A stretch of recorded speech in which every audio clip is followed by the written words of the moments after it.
Hi, everyone. This is Arlen Salty, the co-director and co-founder of Break Forth Ministries. Before we jump into this episode, my wife Elsa and I would love to invite you to head over to breakforthministries.com, where you can find out about our live events, our tours to the Holy Land, resources, and so much more. And if you feel you'd like to help us out with the costs of putting Break Forth online out to the world for free, you can choose to support the ministry there as well. Don't feel pressure, but even $5 helps to keep us expanding this free library. Okay, let's get right to today's episode. In this session, we present Dr. Gary Chapman speaking on things I wish I'd known before we got married for singles. Whatever your age, now is the time to begin learning the skills you will need when you get married. Gary will help you learn how to have a healthy dating relationship and make a wise decision about marriage. Here is Dr. Gary Chapman. Let's pray and ask God to guide our time together. Father, thank you for the opportunity to share and think about relationships. I thank you for every individual who's here. I know that you know us all by name, and you know everything about us. And I pray that during this time, your Spirit would touch our spirits, and that our hearts would be open to what we need to do to have better relationships. In the name of Christ, I pray. Amen. Anybody here ever lived in North Carolina where I live? Keep your hand up. Look at this girl. In case I need an interpreter. Ask her. What did he say? All right. Well, it's great to be with you. I do live in North Carolina. I work on a church staff. I've been on the same church staff for 41 years. Many years ago, I started our single adult ministry back when very few churches had a single adult ministry. I've worked with singles. I've worked with couples. Been involved in marriage and family counseling all these years on the staff. And today our focus is going to be on singles. How many of you are actually single? Okay. How many of you are married but you work with singles? Okay. Are there any other categories? Okay. At any rate, most of you are single, and that's who I'm talking to. This whole matter of preparation for marriage is a big deal. I looked in the scriptures and found that the word preparation or prepare is used over and over and over again in the scriptures.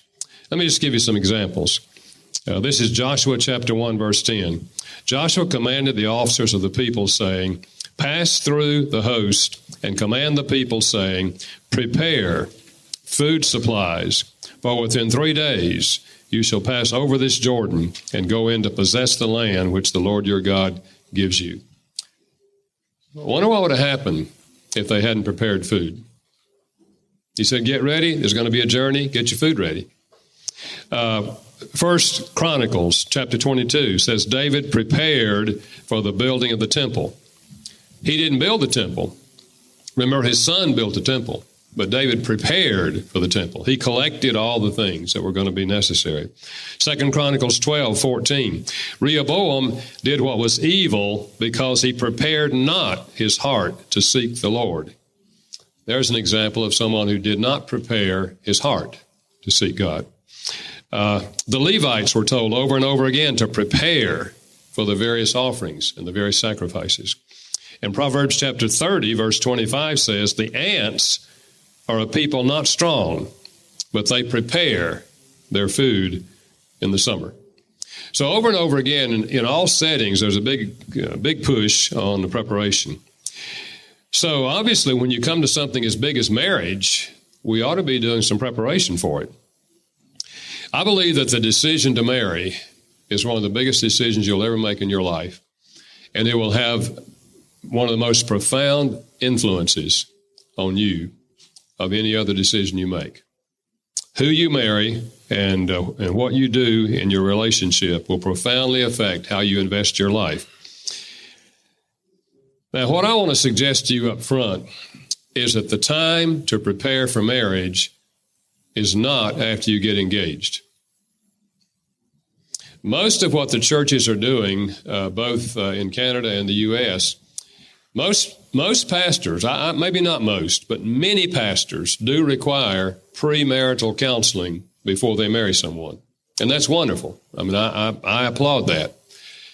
But the reality is we should be preparing for marriage long before we get engaged. Because when you get engaged, you've already got your mind made up. I mean, you've already decided. You've already made this decision, and you're moving into it.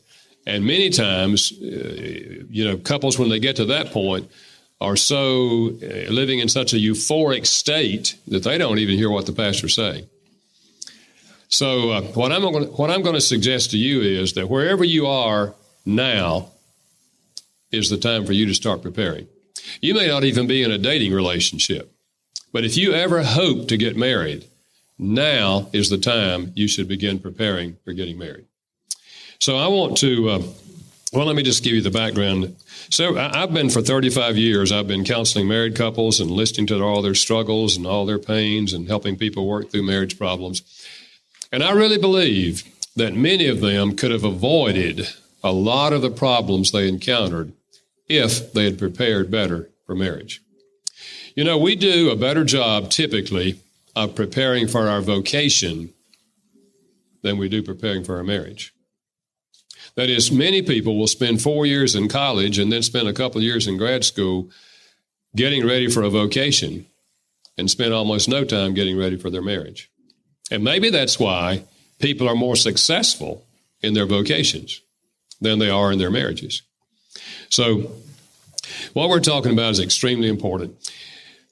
About 3 years ago, I had been wanting to write a book specifically for singles for a long time because most of my books I wrote to married couples, the 5 love languages, the 5 languages of apology, anger and how to process anger.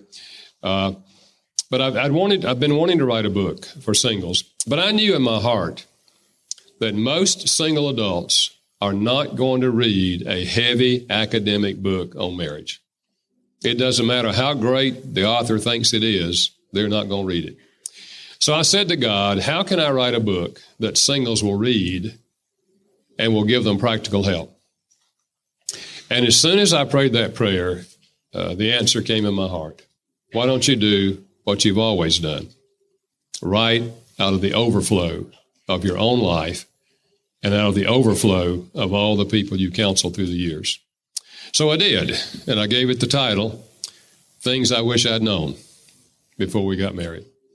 I asked myself, what are the things that I know now that had I known before I got married would have made my life much easier? And that's what I want to share with you this morning. The reality is that my wife and I were both Christians before we got married.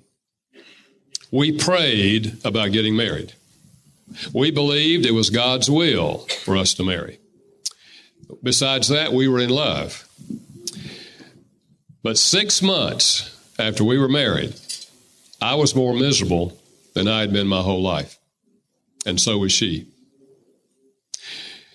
Because we did almost no preparation for marriage. I don't know if they had books on marriage back then, but I never saw a book on marriage. I don't know if pastors did premarital counseling, but the pastor that married us had one session with us.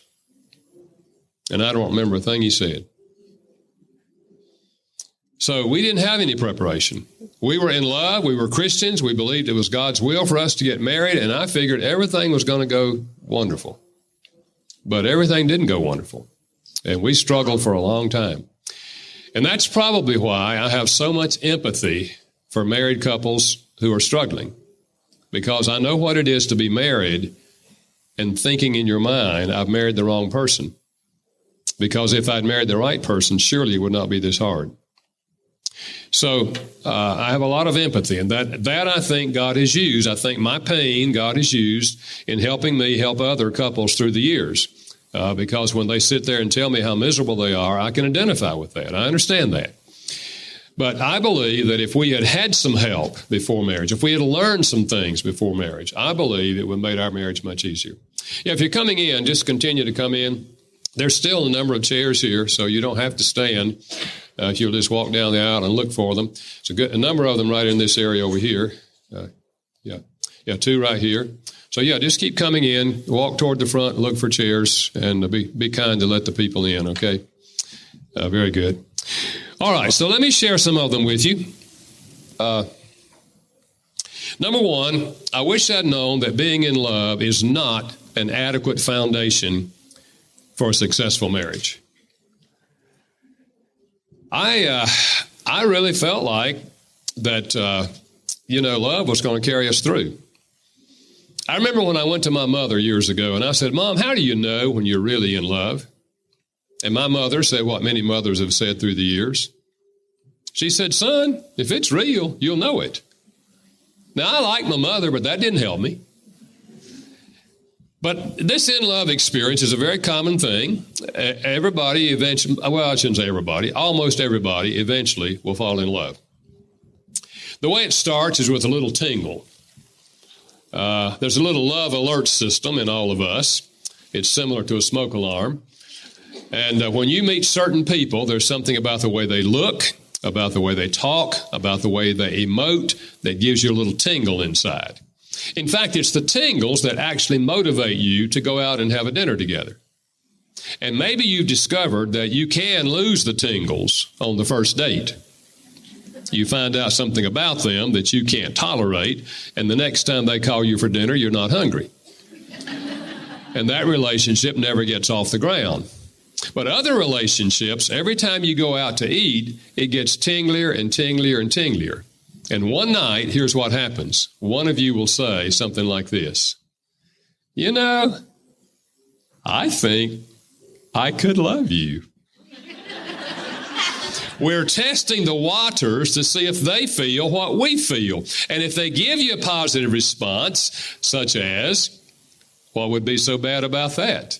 Ooh, you have a tender evening. And the next time the moon is right, you are likely to say the words, I love you. And you wait for them to say, I love you too. Woo! Now you know you got it because you said it out loud.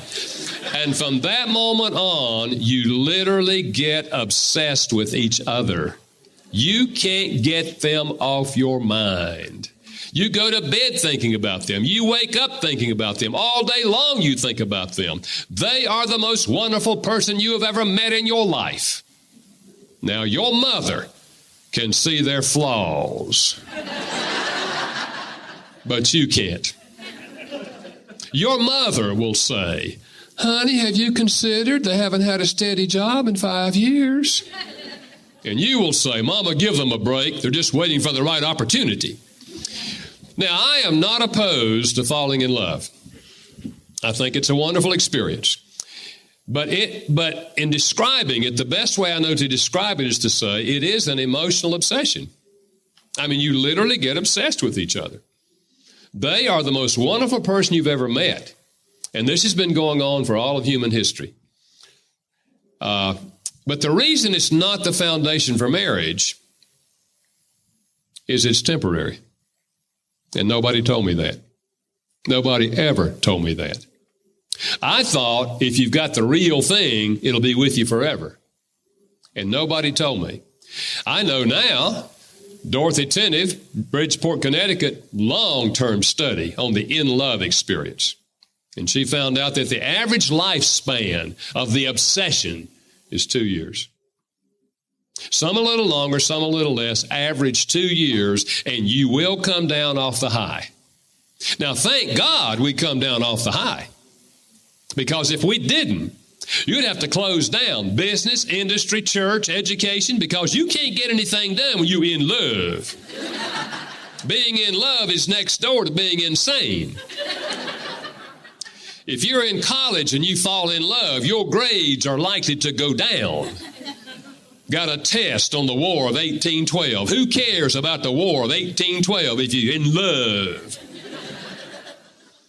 But see, nobody told me that. Nobody told me I was going to come down off the high. And my wife and I had been in love almost 2 years before we got married. So pretty soon after the honeymoon, I came down off the high. She says she came down on the honeymoon. And within 6 months, I was realizing Mama was right. All those things Mama told me about her were right. And those things her friend told her about me were right.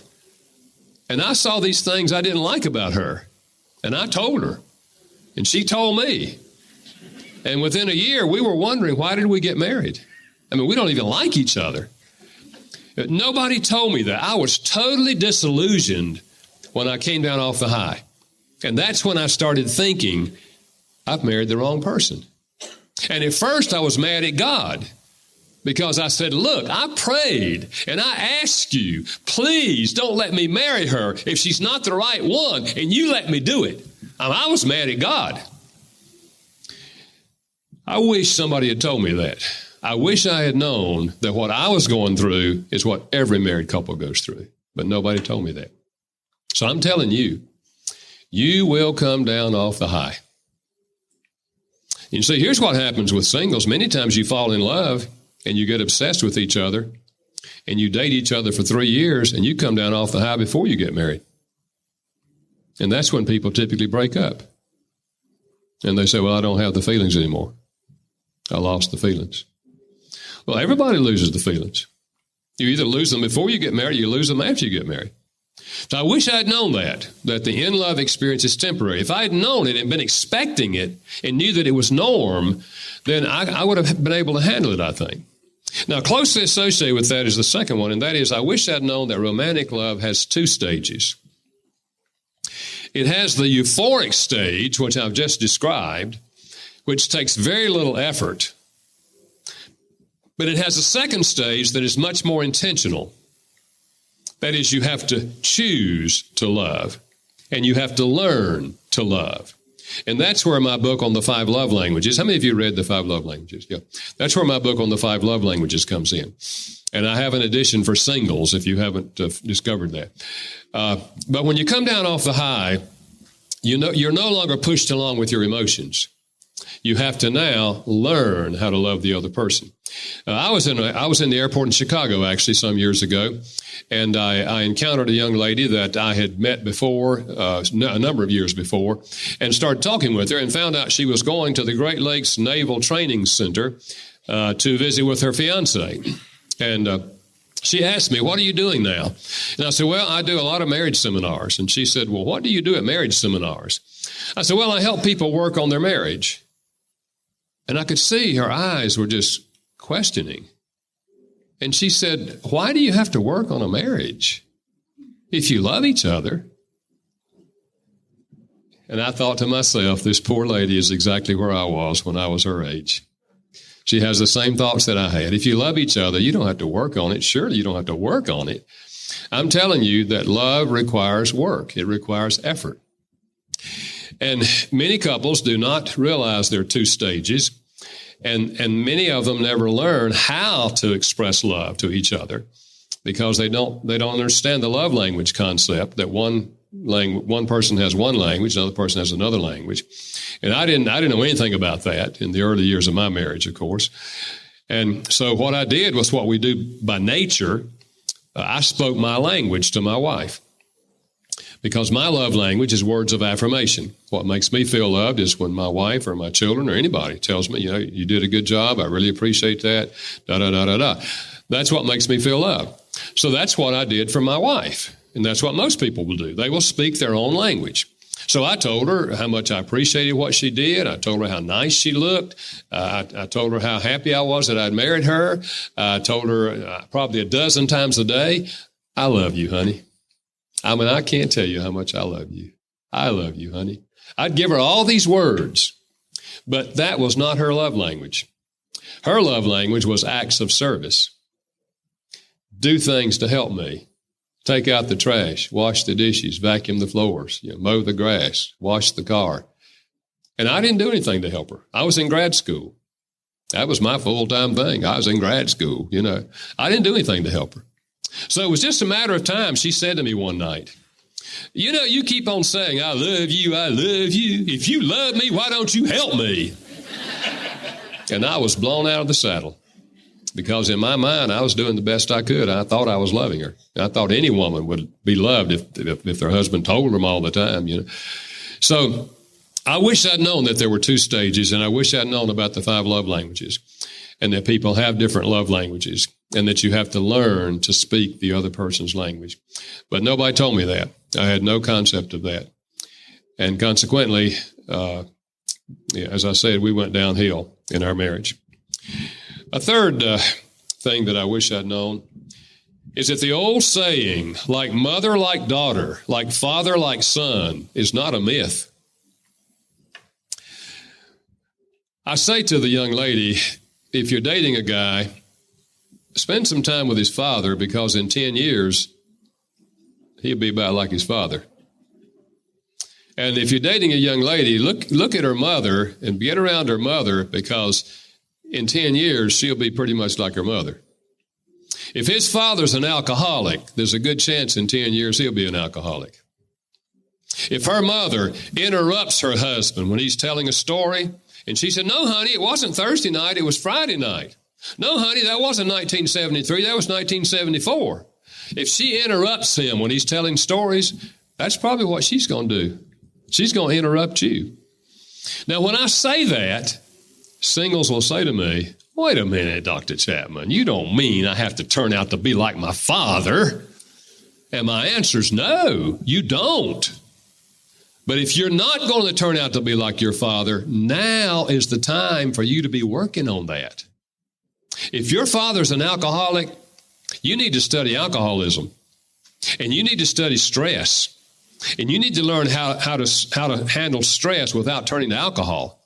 Because if you just do what comes natural, the default mode, you're going to do the same thing your daddy did when you get under a lot of stress, and you're going to tell yourself, "Now I know why daddy drank." And you're going to end up on that same road.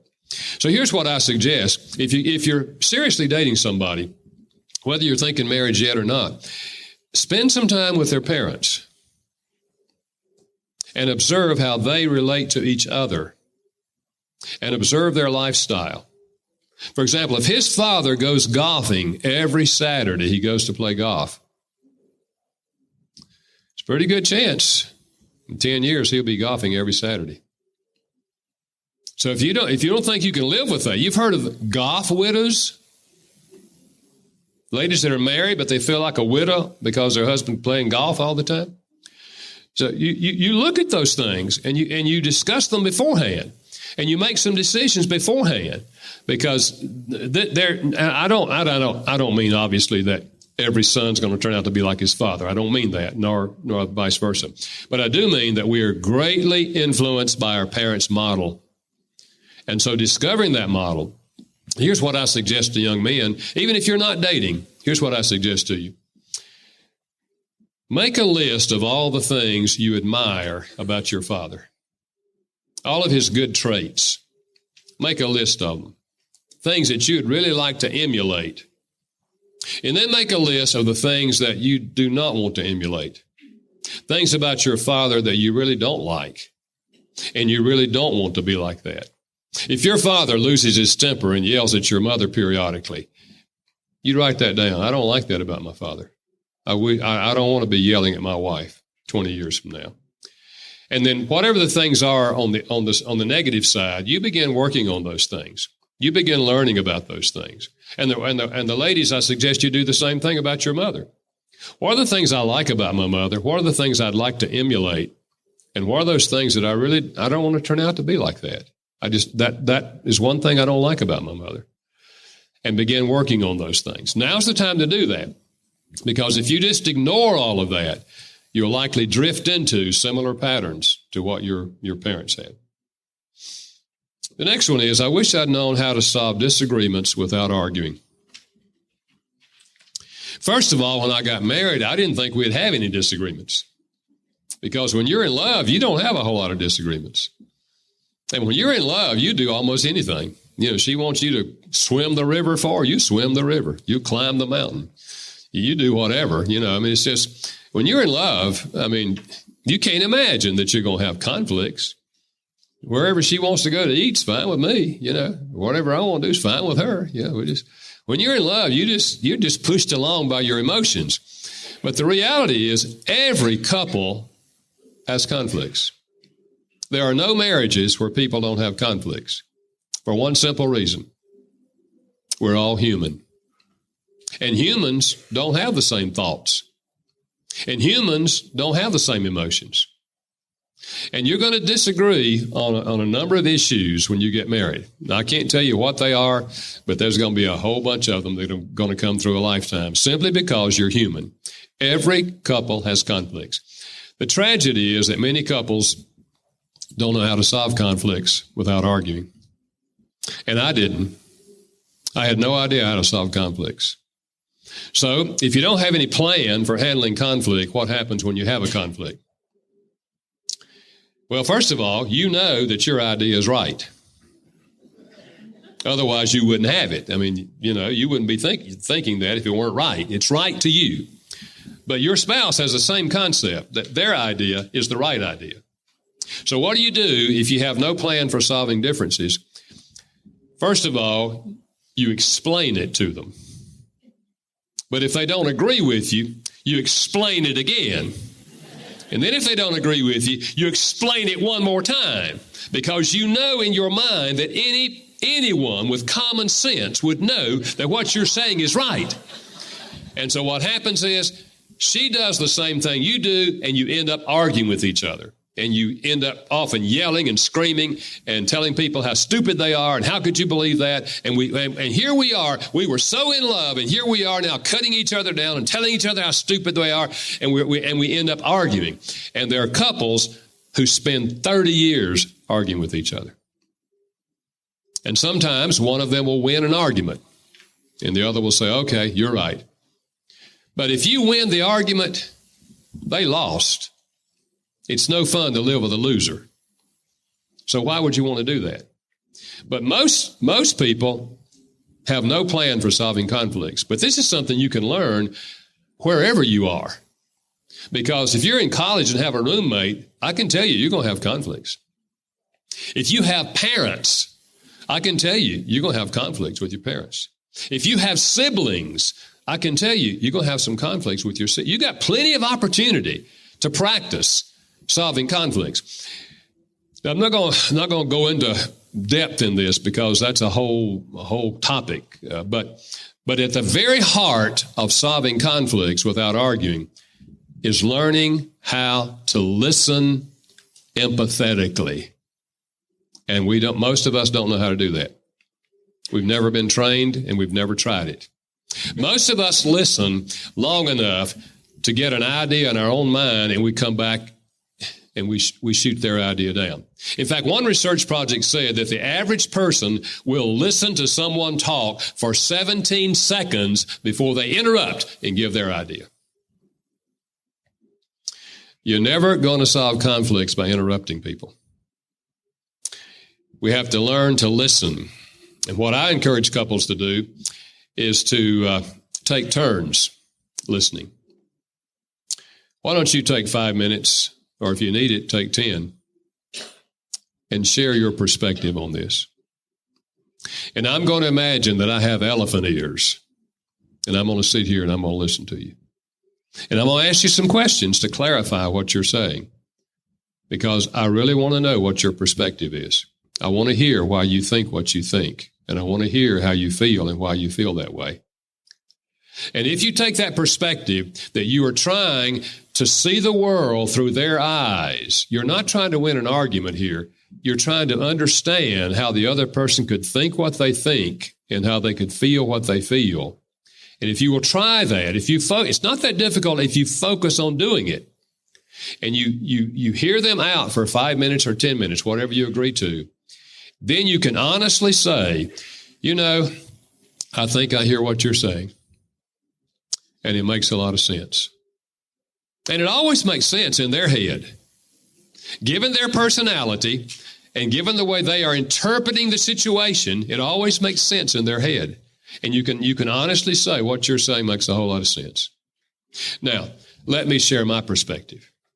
And then you take 5 minutes or 10 minutes and you share your perspective. And if they also are learning to listen empathetically and they will ask you questions to clarify, in 5 or 10 minutes, they can honestly say to you, well, I hear what you're saying. And that also makes a lot of sense. So how can we solve the problem?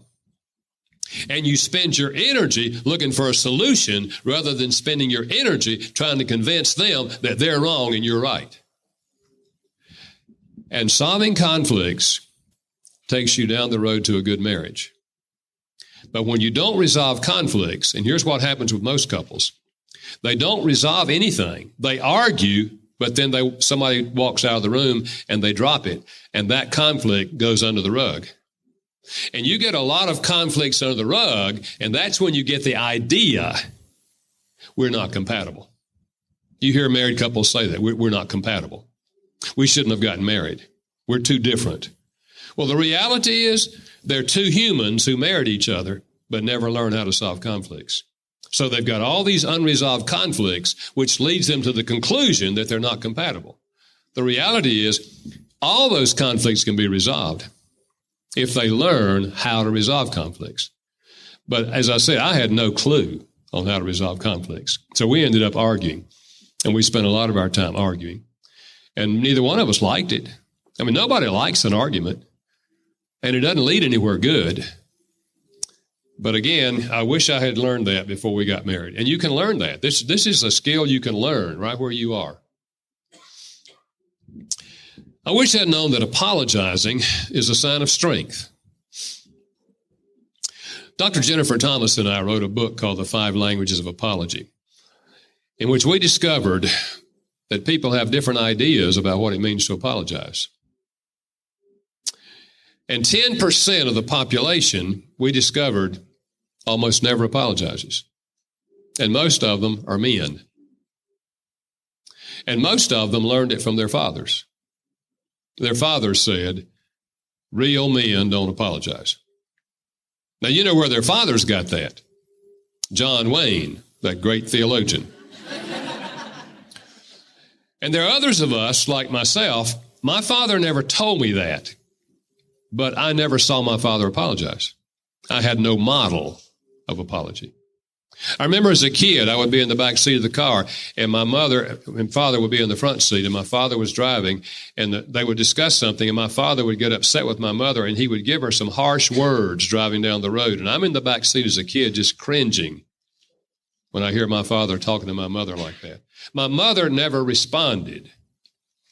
I assume, looking back on it, that she had just figured it's better not to talk back because it'll escalate. So she just sat there and listened and didn't respond, which incidentally is not a good way to solve conflicts either. So I heard that, but I never, ever heard my father apologize to my mother. I'm not saying he didn't.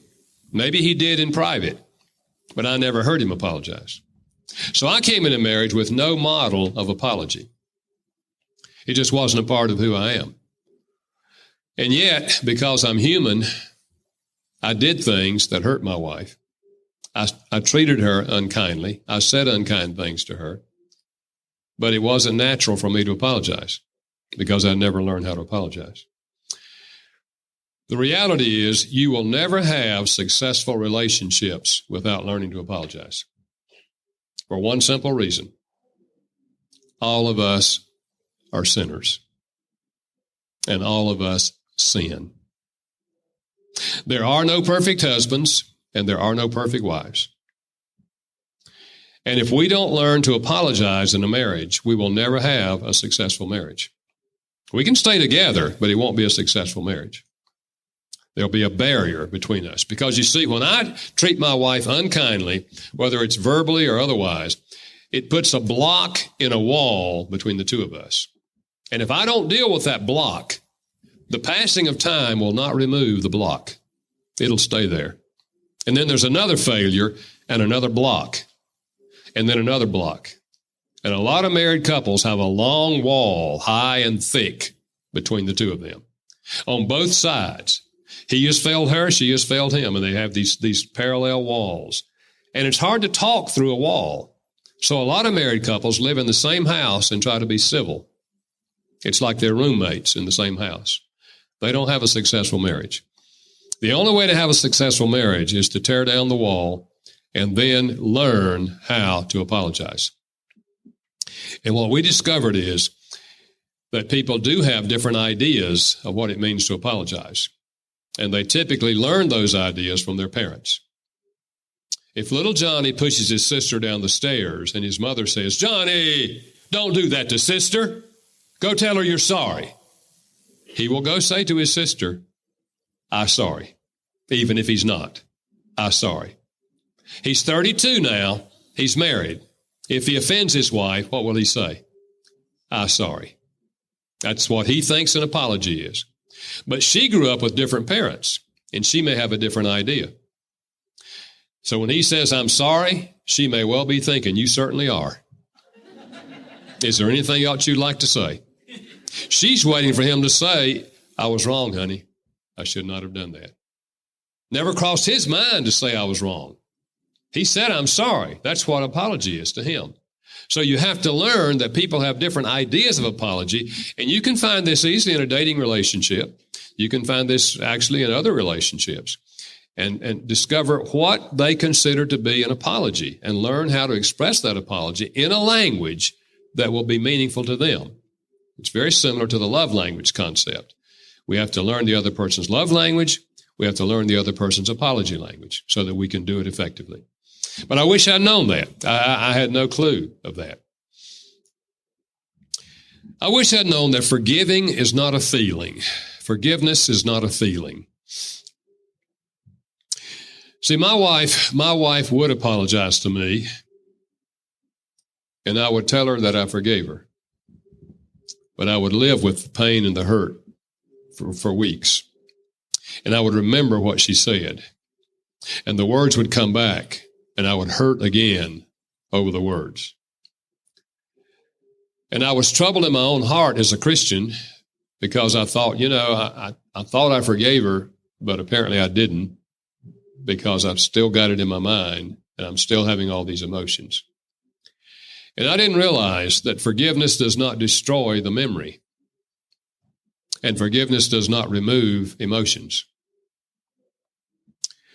Everything that's ever happened in your life is recorded in your brain. And from time to time, things in the past that are not in your conscious mind at the moment will come back to the conscious mind. And you'll remember the words they said or the things they did. And when you remember, the pain comes back. I didn't know that.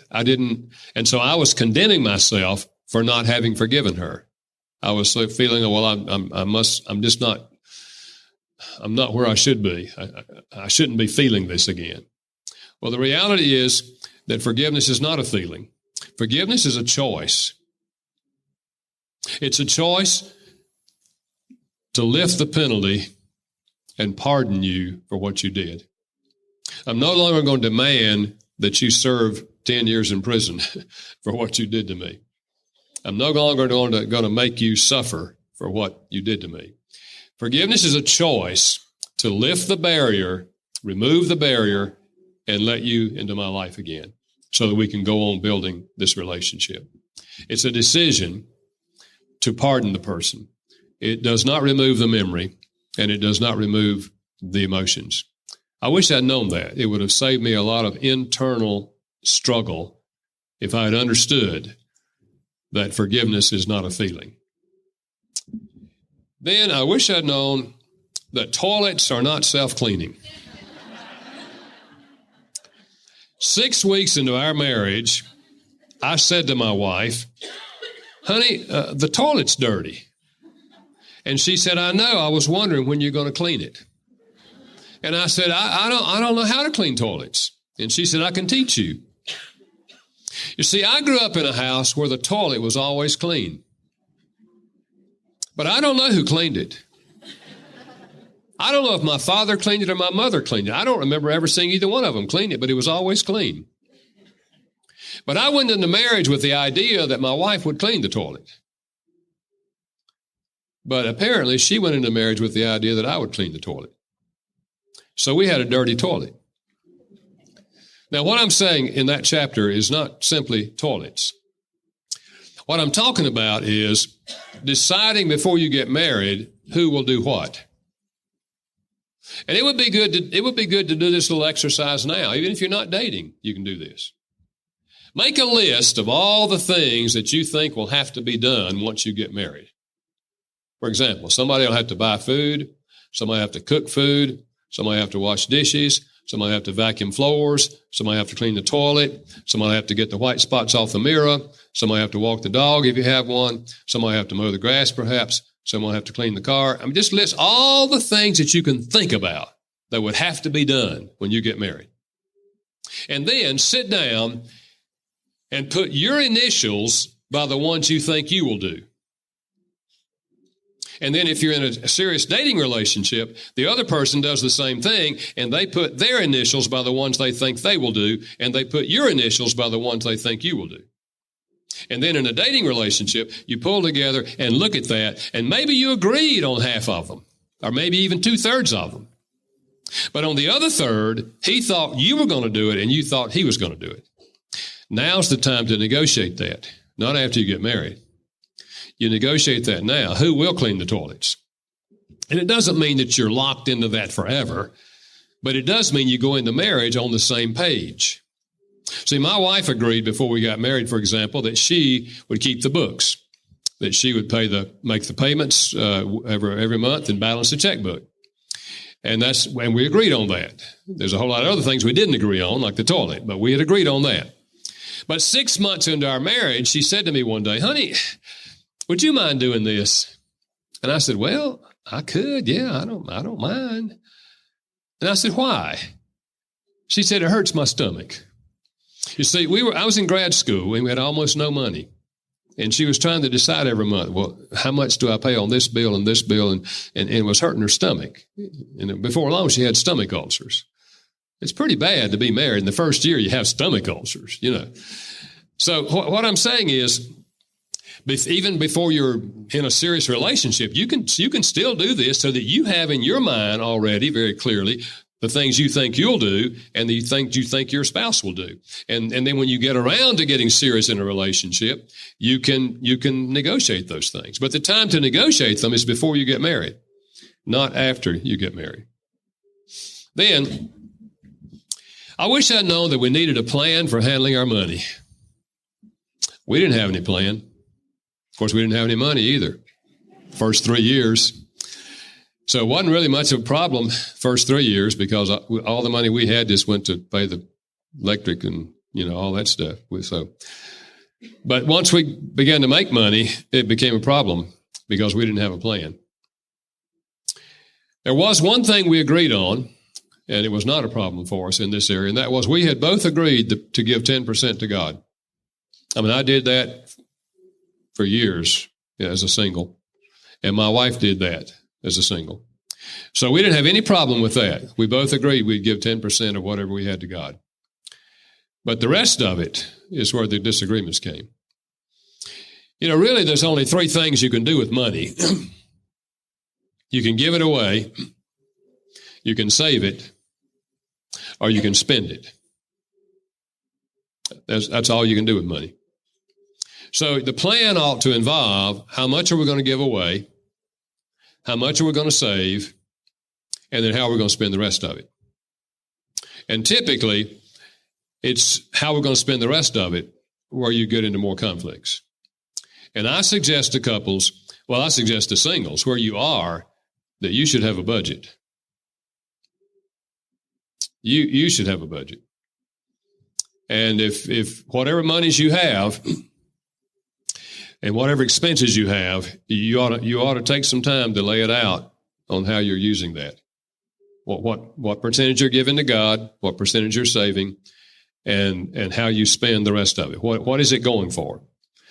Now, when couples get to thinking about marriage, and you can do this earlier also, talk to a couple who's been married for about a year and ask them to share with you what it costs to live in the apartment where they live. And then what are the utility costs? What's the electric bill every month? Get some realistic idea in your mind of how much money it costs just for the essentials. And then talk to them about how much money do y'all spend on clothing? And how much money do y'all spend on recreational things like movies or going to a sports event or something like that? And how much money do y'all spend on groceries? And how much money do you spend eating out? And get them to help give you a realistic idea of what it costs to live together as a couple on the level where they're living.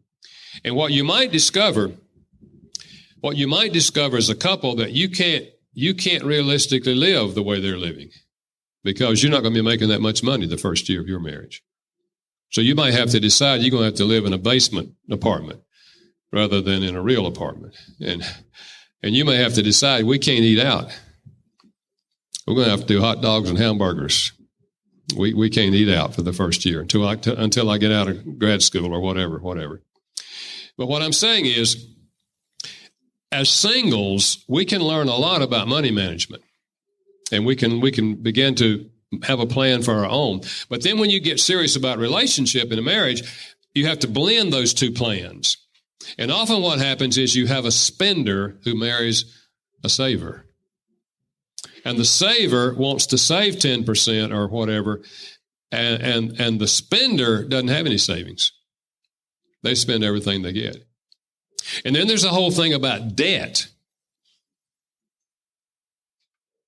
And the only thing I can say about debt is it's bad. Debt is bad. When you spend more money than you take in, you're like the American government, and you're in trouble. And the time to learn that is when you're single. Now, I hope, those of you that are single and in college, I hope that your parents have not given you a free ride on the credit card. That you just charge whatever you want to every month and they pick up the tab and you don't even know what you spent.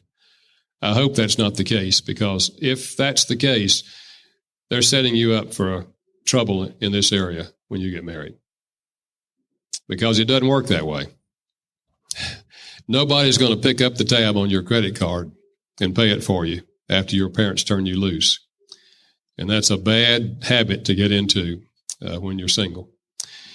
The old thing of live within your means is a key principle to apply as a single as well as a married couple. So I wish I'd known more about money. Wish I had a plan for handling money. I wish we had talked about a plan for handling our money, but we didn't. I wish I'd known that mutual sexual fulfillment is not automatic. I thought that when a boy married a girl and they were in love, that the sexual part would just take care of itself. It'd just be natural. I thought that she'd want to have sex every night, just like I did. That's what I thought. I thought every night about 10:30 we'd be going to bed together. Woo! I could hardly wait.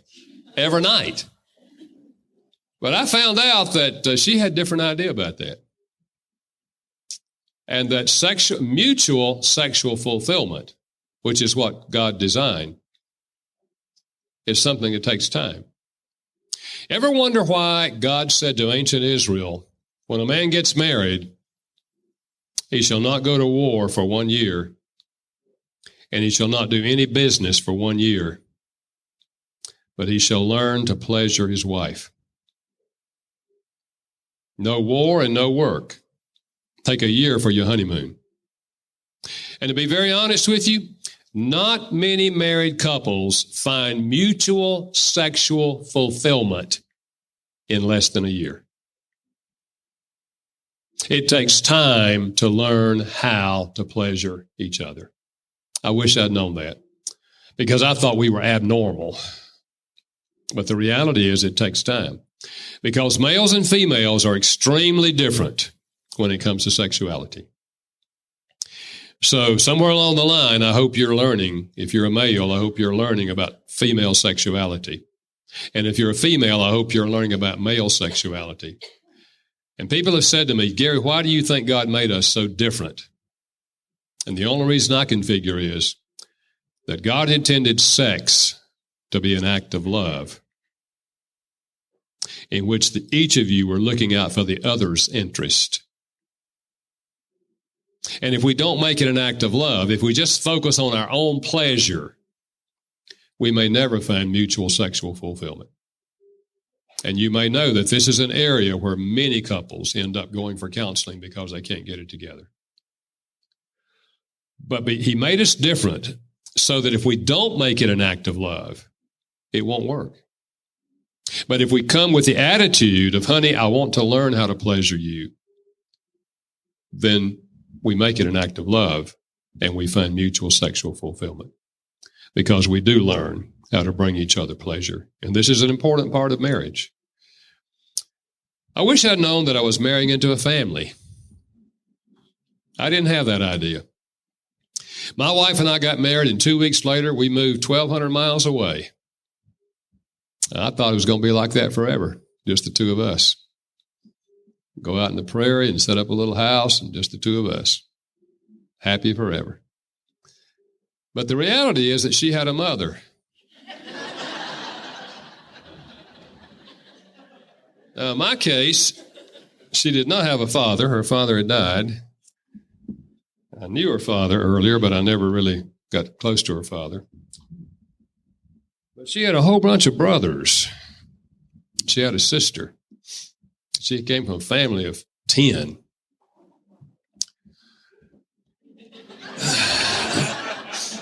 And what I'm saying to you is, if you ever get married, you're going to marry into a family.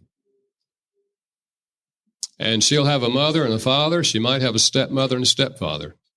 She might have stepbrothers and sisters. And I'll guarantee you she'll have an Uncle George that messes up every social event you have. And what I'm saying to you is, in the dating process, don't let it just be a thing with the two of you. Spend some time with her extended family. If you have a chance to go to a family reunion or a holiday thing or whatever, go and find out what you're getting into. Now, she can't control the kind of family she has. You know, we don't choose our family. But when you get married, you gotta relate to them. Now, yeah, you can sometimes have a long distance relationship. If you can stay 1,200 miles away, it'll be long distance, and you probably won't have a whole lot of problems. But many times you're going to be living in the same town, and they are going to have expectations, and you're going to have expectations, and you're going to have conflicts in that area. So this whole matter of realizing that you're marrying into a family, and you're going to have to relate to that family. You can have a terrible relationship with them, or you can have a good relationship, or you can have a long-distance relationship, but you are going to have a relationship with his or her family.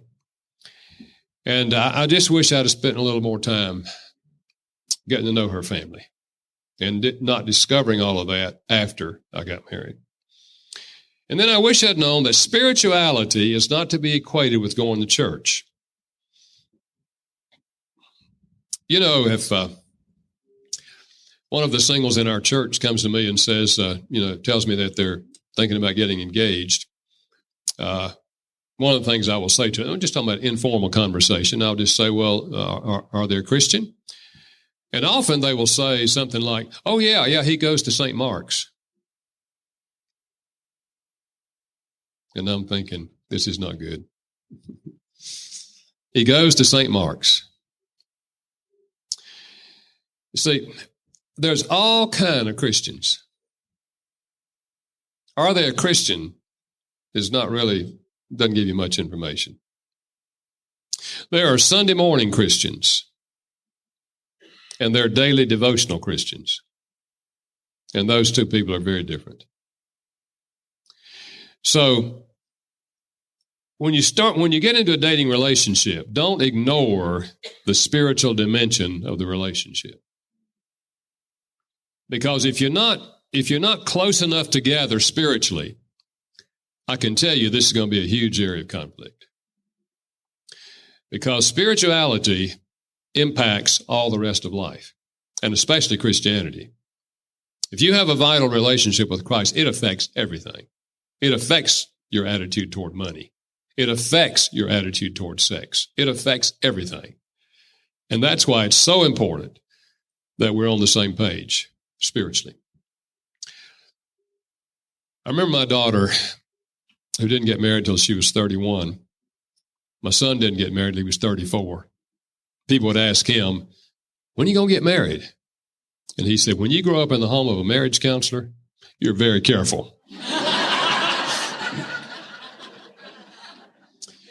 But our daughter met a guy in med school and dated him for 3 years and fell in love, had all those euphoric feelings. And he was a fine young man. And he told her he was a Christian. But the further they went along in that relationship, the more she realized that they were not the same kind of Christian. They weren't marching to the beat of the same drummer, because her heart was passionate about following Christ, and his was pretty much an Easter and Christmas thing.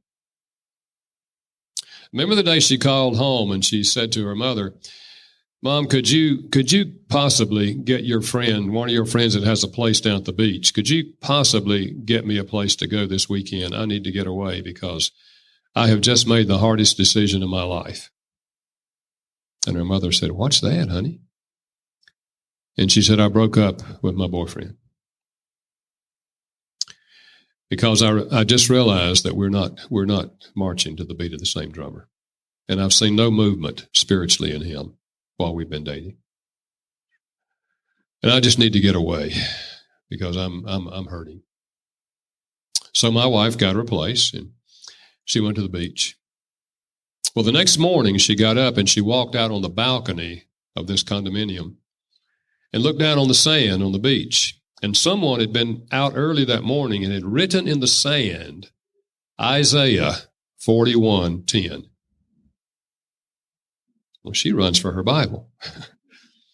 And she opens the Bible to Isaiah 41:10, which says, Fear thou not, for I am with thee. Be not dismayed, I am thy God. I will strengthen thee. Yea, I will help thee. Yea, I will uphold thee with my righteous right hand. She called home and she said, I'm ready to come home. I got what I need. That's hard. If you're in love, it's hard to break up with somebody. But she was realistic. And she realized that even though he was a upright person and, he really wasn't the kind of Christian she was. And 2 years later, 3 years later, I guess, maybe 4 years later, she married a guy that's on the same page, and they have a wonderful relationship. So don't underestimate this, and don't think, well, it'll work out. It'll work out later, or they'll come to Christ, and da-da-da-da. If you don't see any movement, I'm not saying that you shouldn't be socially involved with non-Christians, but if you don't see any movement toward God, and they don't have any interest in growing in their relationship with God, that's a huge red flag waving that you best not walk too far down that road. And then I wish I'd known that personality profoundly influences behavior. I didn't know much about personality. I knew the word, and I knew that we have different personality types, but I hadn't spent a lot of time in that because it was later on that I did my study in counseling. But there's all kind of personality differences. They're morning people and they're night people, and they're not going to change.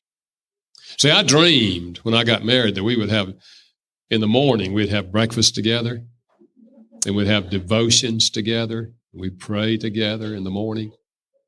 I didn't realize that my wife was not a morning person. She had told me when we were dating, don't ever call me in the morning. But I didn't get it.